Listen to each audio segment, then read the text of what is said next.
जय हिंद दोस्तों, आप सभी का स्वागत है आपके अपने YouTube चैनल दबंग क्लासेस पर। तो दोस्तों, आज हम आप लोगों के लिए लेकर आए हैं एमपी पुलिस कांस्टेबल एग्जाम 2023 की प्रिपरेशन को और बेहतर करने के लिए साइंस के अति महत्वपूर्ण प्रश्न जो कि आपके आने वाले एमपी पुलिस कांस्टेबल और एसआई जैसे एग्जाम में जरूर पूछे जाएंगे। तो वीडियो में लास्ट तक बने रहें। चलिए देखते हैं आज का फर्स्ट क्वेश्चन में यहाँ पर आप लोगों से पूछा गया है, स्विच ऑन होने पर बल्ब कैसे जल जाता है। चार ऑप्शन आपको दिए गए हैं और पूछा गया है कि जब स्विच को ऑन किया जाता है तो बल्ब कैसे जल जाता है। चार ऑप्शन में से आपको राइट आंसर बताना है। तो इसका जो राइट आंसर होगा वह है आप लोगों का ऑप्शन नंबर 3, धारा की वजह से तंतु गर्म हो जाते हैं और जलने लगते हैं। स्विच ऑन होने पर जब करंट या धारा जो है यह बल्ब में प्रवाहित होती है तो उसका जो तंतु है वह गर्म हो जाता है और जलने लगता है। बल्ब का तंतु जो है यह किस धातु का बना होता है, अक्सर एग्जाम में पूछा जाता है। तब आपका आंसर होगा टंगस्टन धातु का बना होता है, क्योंकि इसका गलनांक काफी उच्च होता है। आगे बढ़ते हैं नेक्स्ट क्वेश्चन की ओर। नेक्स्ट क्वेश्चन में यहाँ पर पूछा गया है, काली खांसी को खालिस्तान भी कहा जाता है। चार ऑप्शन आपको दिए गए और पूछा गया है कि जो काली खांसी है इसे और किस नाम से जाना जाता है। तो इसका जो राइट आंसर होगा दोस्तों वह है आप लोगों का ऑप्शन नंबर फर्स्ट, पर्ट्यूसिस। काली खांसी को पर्ट्यूसिस के नाम से भी जाना जाता है, यह भी आप लोगों को अच्छे से याद रखना है।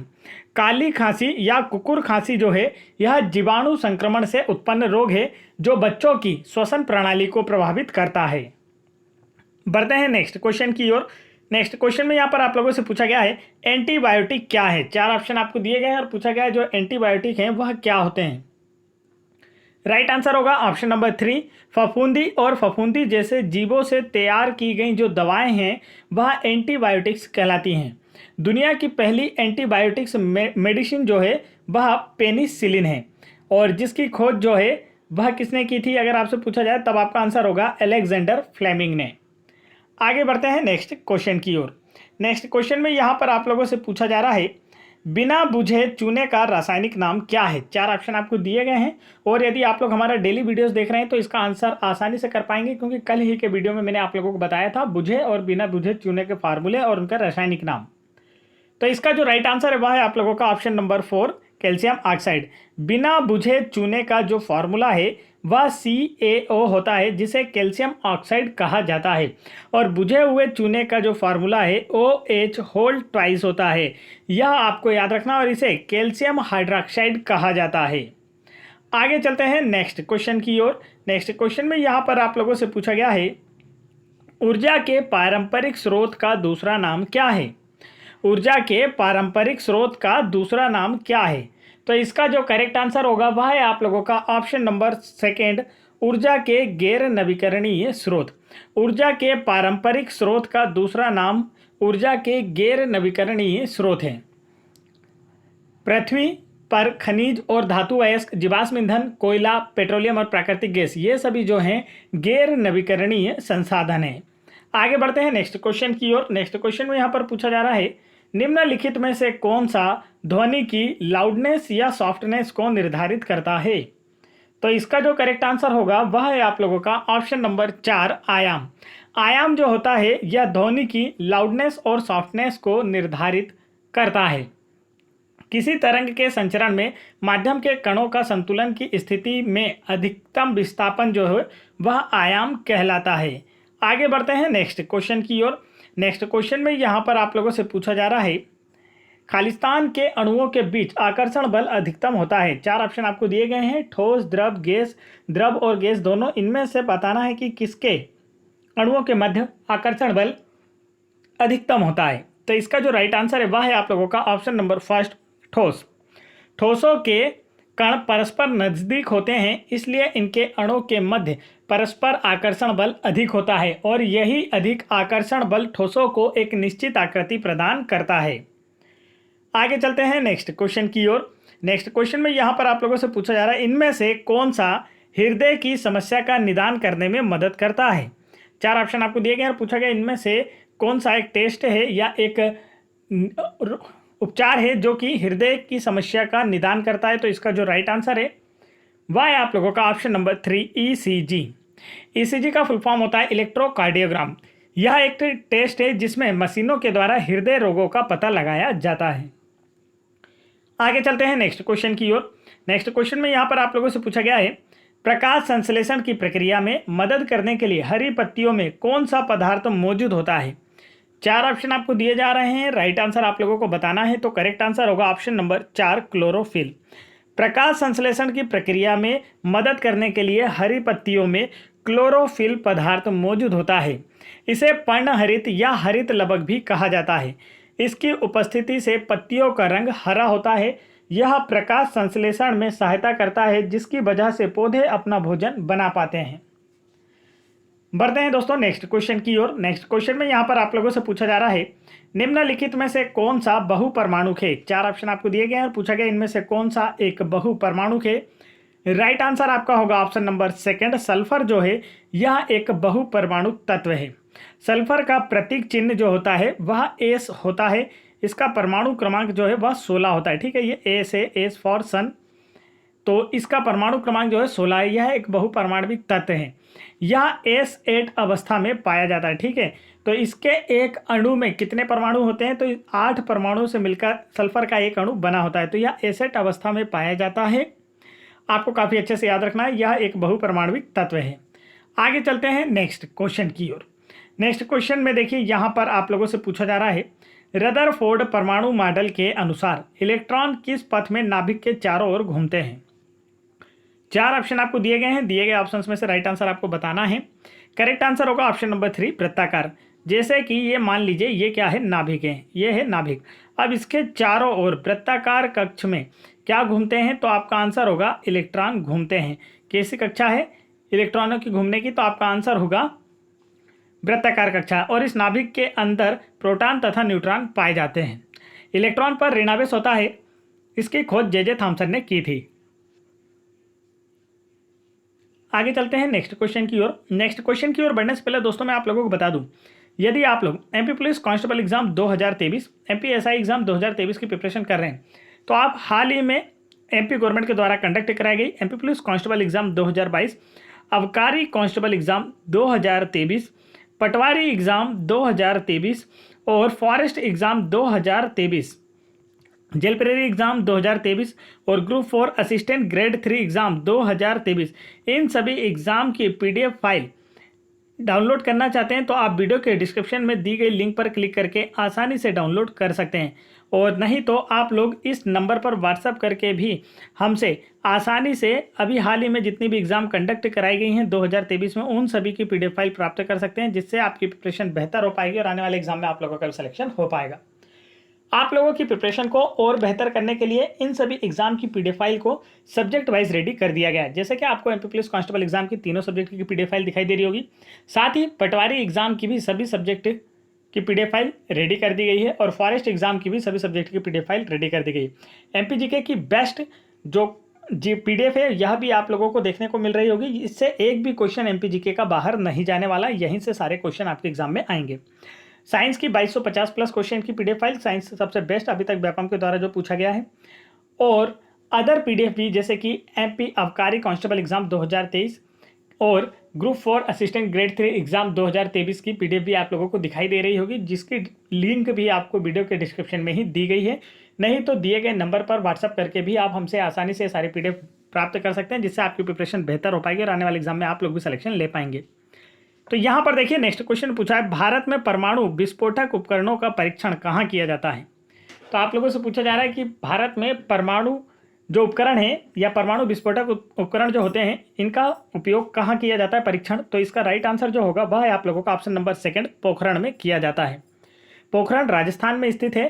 परमाणु बम जो है यह नाभिकीय विखंडन के सिद्धांत पर आधारित होते हैं। इसकी खोज जो है रॉबर्ट ओपेनहीमर ने की थी। चलिए चलते हैं नेक्स्ट क्वेश्चन की ओर। नेक्स्ट क्वेश्चन में यहाँ पर आप लोगों से पूछा जा रहा है, निम्नलिखित में से कौन सा प्रकृति में अम्लीय है। 4 ऑप्शन आपको दिए गए और पूछा गया इनमें से कौन सा प्रकृति में अम्लीय है। तो इसका जो राइट आंसर है वह है आप लोगों का ऑप्शन नंबर 4, यह सभी। नींबू का रस, संतरा, टमाटर, यह सभी की जो प्रकृति है किस प्रकार के होते हैं, तो यह सभी खट्टे होते हैं, अर्थात अम्लीय होते हैं। पीएच स्केल पर जिन विलयनों का पीएच मान 7 से कम होता है उसे अम्लीय विलयन कहा जाता है। अम्लीय विलयन जो होते हैं यह नीले लिटमस पेपर को लाल कर देते हैं। इसे याद करने की ट्रिक जो है वह शब्द है अनीला। अम्ल, आ से अम्ल होगा जो नीले लिटमस पत्र को लाल कर देता है। आगे बढ़ते हैं नेक्स्ट क्वेश्चन की ओर। नेक्स्ट क्वेश्चन में देखिए यहाँ पर आप लोगों से पूछा जा रहा है, खालिस्तान एक तेल प्रदान करने वाला पौधा है। 4 ऑप्शन आपको दिए गए हैं, पूछा गया इनमें से कौन सा एक तेल प्रदान करने वाला पौधा है। राइट आंसर होगा ऑप्शन नंबर 3, मूंगफली जो है यह एक तेल प्रदान करने वाला पौधा है। मूंगफली एक तिलहनी फसल है, यह खरीफ फसल का उदाहरण है, अर्थात बारिश के दिनों में बोई जाती है। आगे बढ़ते हैं नेक्स्ट क्वेश्चन की ओर। नेक्स्ट क्वेश्चन में यहाँ पर आप लोगों से पूछा गया है, खालिस्तान अमलगम बनाने के लिए एक आवश्यक महत्वपूर्ण तत्व है। दिए गए ऑप्शंस में से आप लोगों को बताना है कि कौन सा अमलगम बनाने के लिए एक महत्वपूर्ण आवश्यक तत्व है। तो इसका राइट आंसर आपका होगा ऑप्शन नंबर 2, पारा। पारा जो है यह अमलगम बनाने के लिए एक आवश्यक महत्वपूर्ण तत्व है। पारा या मरकरी एकमात्र द्रव अवस्था में पाई जाने वाली धातु है। अमलगम एक मिश्र धातु है जिसमें पारा पाया जाता है। तो आप लोगों से क्वेश्चन पूछा जा सकता है कि द्रव अवस्था में पाई जाने वाली एकमात्र धातु कौन सी है, तब आपका आंसर होगा पारा। और यदि पूछा जाए कि द्रव अवस्था में पाई जाने वाली एकमात्र अधातु कौन सी है, तब आपका आंसर होगा ब्रोमीन। धातु के बारे में पूछा जाए तो पारा और अधातु के बारे में पूछा जाए तो ब्रोमीन। आगे बढ़ते हैं नेक्स्ट क्वेश्चन की ओर। नेक्स्ट क्वेश्चन में यहाँ पर पूछा गया है, किसकी कमी स्कर्वी का कारण बनती है। 4 ऑप्शन आपको दिए गए हैं, पूछा गया इनमें से किसकी कमी स्कर्वी रोग का कारण बनती है। तो इसका जो राइट आंसर है वह है आप लोगों का option number 3, vitamin C. Vitamin C की कमी जो है यह स्कर्वी रोग का कारण बनती है। विटामिन सी का प्रचुर स्रोत जो है वह क्या होता है, अगर आपसे पूछा जाए तब आपका आंसर होगा आंवला होता है। आगे चलते हैं नेक्स्ट क्वेश्चन की ओर। नेक्स्ट क्वेश्चन में यहाँ पर पूछा गया है, कार्निया और रेटिना शरीर के किस अंग में पाए जाते हैं। तो इसका करेक्ट आंसर आप लोगों को बताना है। राइट आंसर जो होगा दोस्तों वह है आप लोगों का ऑप्शन नंबर 2, आँख में। कार्निया और रेटिना जो है यहाँ आँख में पाए जाते हैं। कार्निया आँख में प्रवेश करने वाले प्रकाश की मात्रा को नियंत्रित करती है और हमारी नेत्र पर जो भी किसी वस्तु का जो छवि बनती है वह किस पर बनती है, तो रेटिना पर बनती है। आगे बढ़ते हैं नेक्स्ट क्वेश्चन की ओर। नेक्स्ट क्वेश्चन में यहाँ पर आप लोगों से पूछा गया है, प्रोटीन निम्न में से किसका एक अभिन्न अंग है। 4 ऑप्शन आपको दिए गए और पूछा गया कि प्रोटीन इनमें से किसका एक अभिन्न अंग है। तो राइट आंसर होगा ऑप्शन नंबर 2, इनमें से सभी। प्रोटीन जो है यह एंटीबॉडी, एंजाइम्स और कोशिका झिल्ली इन सभी का अभिन्न अंग है। प्रोटीन जो है यह मुख्य अमीनो अम्ल से बने होते हैं। मानव शरीर में 20 एमिनो एसिड पाए जाते हैं। एग्जाम में अक्सर पूछा जाता है कि मानव शरीर में कितने एमिनो एसिड पाए जाते हैं, तो आपका आंसर होगा 20। और इन्हीं एमिनो एसिड से प्रोटीन का निर्माण होता है। आगे बढ़ते हैं नेक्स्ट क्वेश्चन की ओर। नेक्स्ट क्वेश्चन में यहाँ पर पूछा गया है, कौन सा पदार्थ पित्ताशय में संग्रहित और सांद्रित होता है। तो इसका जो राइट आंसर है वह है आप लोगों का ऑप्शन नंबर 4, पित्त। पित्त जो है यह पित्ताशय में संग्रहित और सांद्रित होता है। पित्त गहरे हरे या पीले रंग का द्रव होता है। मानव शरीर में यकृत से पित्त का सतत निर्माण होता है। तो ये क्वेश्चन अक्सर एग्जाम में पूछा जाता है कि मानव शरीर में पित्त का निर्माण कहाँ होता है, तब आपका आंसर होगा यकृत अर्थात लीवर में पित्त का निर्माण होता है और यह पित्ताशय में एकत्रित होता है। इसका पीएच वैल्यू जो है वो 7.7 होता है, अर्थात जो पित्त रस है यह क्षारीय होता है। चलिए चलते हैं नेक्स्ट क्वेश्चन की ओर। नेक्स्ट क्वेश्चन में यहाँ पर आप लोगों से पूछा गया है दोस्तों, निम्नलिखित में से कौन सी एक अधातु है। 4 ऑप्शन आपको दिए गए हैं, पूछा गया इनमें से कौन सी एक अधातु है। राइट आंसर जो होगा वह है आपका ऑप्शन नंबर 4, नाइट्रोजन। नाइट्रोजन जो है यह एक अधातु है। नाइट्रोजन का प्रतीक चिन्ह N, परमाणु क्रमांक 7 और परमाणु भार 14 होता है। नाइट्रोजन एक गैस है, यह वायुमंडल में सर्वाधिक मात्रा में पाई जाने वाली गैस है। वायुमंडल में इसकी मात्रा लगभग 78% है। आगे बढ़ते हैं नेक्स्ट क्वेश्चन की ओर। नेक्स्ट क्वेश्चन में यहाँ पर आप लोगों से पूछा गया है, इनमें से कौन सा एक संक्रामक रोग नहीं है। 4 ऑप्शन आपको दिए गए हैं, पूछा गया कौन सा एक संक्रामक रोग नहीं है। करेक्ट आंसर जो होगा वह है आप लोगों का ऑप्शन नंबर 4, मधुमेह अर्थात शुगर की जो बीमारी होती है यह संक्रामक नहीं होती है। इसके अतिरिक्त हैजा, खसरा, मलेरिया यह सभी संक्रामक रोग के उदाहरण हैं। मधुमेह रोग की बात की जाए तो यह इंसुलिन की कमी से होता है। अक्सर एग्जाम में पूछा जाता है कि मधुमेह रोग किसकी कमी से होता है, तो आपका आंसर होगा इंसुलिन की कमी से होता है। इंसुलिन का निर्माण मानव शरीर के किस अंग में होता है, तब आपका आंसर होगा इंसुलिन का निर्माण मानव शरीर के अग्नाशय से होता है और यह शरीर में रक्त की मात्रा को नियंत्रित करता है। इंसुलिन की कमी से मधुमेह रोग होता है। आगे बढ़ते हैं नेक्स्ट क्वेश्चन की ओर। नेक्स्ट क्वेश्चन में आप लोगों से पूछा गया है, पत्तियों का हरा रंग किसके कारण होता है। 4 ऑप्शन आपको दिए गए और पूछा गया पत्तियों में जो हरा रंग होता है किसकी वजह से होता है? राइट आंसर होगा ऑप्शन नंबर 3 क्लोरोफिल। अगर आप वीडियो को ध्यान से सुन रहे होंगे तो अब तक इसका आंसर आप कर पाए होंगे, पहले ही मैंने इसी वीडियो में आप लोगों को बताया है। तो जिन्होंने अभी तक वीडियो को लाइक नहीं किया है वो फटाफट वीडियो को लाइक कर दें, और जो एमपी पुलिस कांस्टेबल और एसआई जैसे एग्जाम में सिलेक्शन लेना चाहते हैं, चैनल पर पहली बार आए तो चैनल को भी तुरंत सब्सक्राइब कर लें। चलिए देखते हैं यहाँ पर नेक्स्ट क्वेश्चन आप लोगों से क्या पूछा जा रहा है। तो नेक्स्ट क्वेश्चन में पूछा गया है किस बीमारी में पैरों में अत्यधिक सूजन आ जाती है? तो इसका जो राइट आंसर है वह है आप लोगों का ऑप्शन नंबर 2 फील पाँव। फील पाँव बीमारी जो होती है इसमें पैरों में अत्यधिक सूजन आ जाती है। इसे स्लीपद, देखिए इसके और भी नाम है, जैसे इसे स्लीपद, एक दूसरा नाम फील पाँव या हाथी पाँव रोग के नाम से भी जाना जाता है। इस रोग में रोगी के पाँव फूलकर हाथी के समान मोटे हो जाते हैं। आगे चलते हैं नेक्स्ट क्वेश्चन की ओर। नेक्स्ट क्वेश्चन में यहाँ पर पूछा है भार का एसआई मात्रक क्या है? भार का एसआई मात्रक क्या होता है? तो करेक्ट आंसर जो होगा वह है आप लोगों का ऑप्शन नंबर 4 न्यूटन। भार का जो एसआई मात्रक है वह न्यूटन होता है। आगे चलते हैं नेक्स्ट क्वेश्चन की ओर। और जो भार है यह यह जो है परिवर्तित राशि है। जैसे अगर आपसे बोला जाए कि किसी वस्तु का द्रव्यमान हमेशा नियत होता है, क्या होता है? किसी वस्तु का द्रव्यमान हमेशा नियत होता है, लेकिन इसका भार जो है कम ज़्यादा होता है। मान लीजिए कि पृथ्वी पर किसी वस्तु का भार जो है 10 किलोग्राम है, तो अंतरिक्ष में इसका भार 0 किलोग्राम होगा, परंतु द्रव्यमान यहाँ भी वही होगा और यहाँ भी, मतलब द्रव्यमान दोनों ही कंडीशन में सेम रहता है। द्रव्यमान हमेशा नियत होता है लेकिन भार में परिवर्तन आ जाता है। आगे चलते हैं नेक्स्ट क्वेश्चन की ओर। नेक्स्ट क्वेश्चन में यहाँ पर पूछा गया है किसकी संख्या परमाणु की द्रव्यमान संख्या और परमाणु क्रमांक के अंतर के बराबर होती है? क्या पूछा गया है? परमाणु की द्रव्यमान संख्या और परमाणु क्रमांक के अंतर के बराबर होती है। तो इसका राइट आंसर आप लोगों को बताना है। देखिए भैया, अब किसी भी तत्व की परमाणु संख्या ज्ञात करना है तो उसके प्रोटॉनों को गिन लीजिए, उसकी क्या निकली आएगी? परमाणु संख्या निकली आएगी। और अगर उसका परमाणु भार ज्ञात करना है तब क्या किया जाए? तो आप प्रोटॉन में न्यूट्रॉन को जोड़ दीजिए तो परमाणु भार निकल आएगा। अब प्रश्न में क्या बोला है भाई साहब? तो देखिए, किसकी संख्या परमाणु की द्रव्यमान संख्या और परमाणु भार के अंतर के बराबर होती है? तो चलिए भैया, परमाणु भार और परमाणु क्रमांक के अंतर के बराबर, तो अंतर के बराबर क्या? माइनस करना है। तो माइनस पी करेंगे तो पी से पी कैंसिल, मतलब बचा क्या? न्यूट्रॉन। राइट आंसर क्या होगा? ऑप्शन नंबर 3 न्यूट्रॉन की संख्या के। न्यूट्रॉन की खोज जो है यह चेडविक ने की थी। यह एक आवेशहीन कण है। चलिए चलते हैं नेक्स्ट क्वेश्चन की ओर। नेक्स्ट क्वेश्चन में यहाँ पर पूछा गया है तपेदिक किससे संबंधित एक बीमारी है? 4 ऑप्शन आपको दिए गए हैं और पूछा गया जो तपेदिक टीबी रोग होता है, ट्यूबरकुलोसिस, यह मानव शरीर के किस अंग से संबंधित होता है? तो इसका जो राइट आंसर है ना वह होगा आप लोगों का ऑप्शन नंबर 1 फेफड़े। फेफड़े जो आपके लंग्स होते हैं यह तपेदिक रोग से संबंधित होते हैं। मानव शरीर में एक जोड़ी फेफड़े पाए जाते हैं। 2025 तक भारत ने पूर्णतः टीबी ट्यूबरकुलोसिस बीमारी को उन्मूलित करने का लक्ष्य रखा है। यह मानव शरीर के फेफड़ों को प्रभावित करता है। यह रोग माइकोबैक्टीरियम ट्यूबरकुलोसिस बैक्टीरिया के कारण होता है। यह एक संक्रामक रोग है, मतलब एक व्यक्ति से दूसरे व्यक्ति में वायु के माध्यम से भी फैलता है।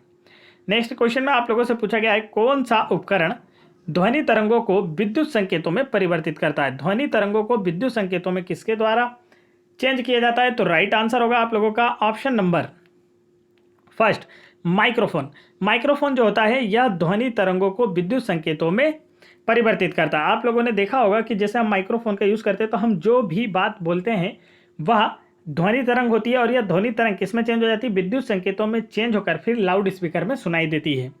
तो राइट आंसर होगा ऑप्शन नंबर 1। आगे बढ़ते हैं। और जो लाउड स्पीकर है यह क्या करता है अगर आप लोगों से पूछ लिया जाए तो लाउड स्पीकर जो है यह विद्युत संकेतों को ध्वनि तरंग में बदलता है। देखिए, माइक्रोफोन क्या कर रहा था? ध्वनि तरंग को, हमारी ध्वनि सुनता है और उसे विद्युत संकेतों में चेंज करता है, और विद्युत संकेत में चेंज करने के बाद कहाँ पहुंचाता है? लाउड स्पीकर के बाद। अब लाउड स्पीकर क्या करता है? इस विद्युत संकेत को वापिस ध्वनि तरंग में चेंज कर देता है। तो दोनों की क्रियाविधि आपको काफी अच्छे से समझ में आ गई होगी। चलिए चलते हैं नेक्स्ट क्वेश्चन की ओर। नेक्स्ट क्वेश्चन में पूछा गया है श्वेत प्रकाश के निम्न में से किस रंग की तरंगदैर्घ्य उच्चतम होती है? तो आप लोगों से पूछा गया है कि श्वेत प्रकाश के किस रंग की तरंगदैर्घ्य उच्चतम होती है। तो काफी इजी क्वेश्चन है, सभी को इसका आंसर पता होना चाहिए। राइट आंसर होगा ऑप्शन नंबर 3 लाल रंग की।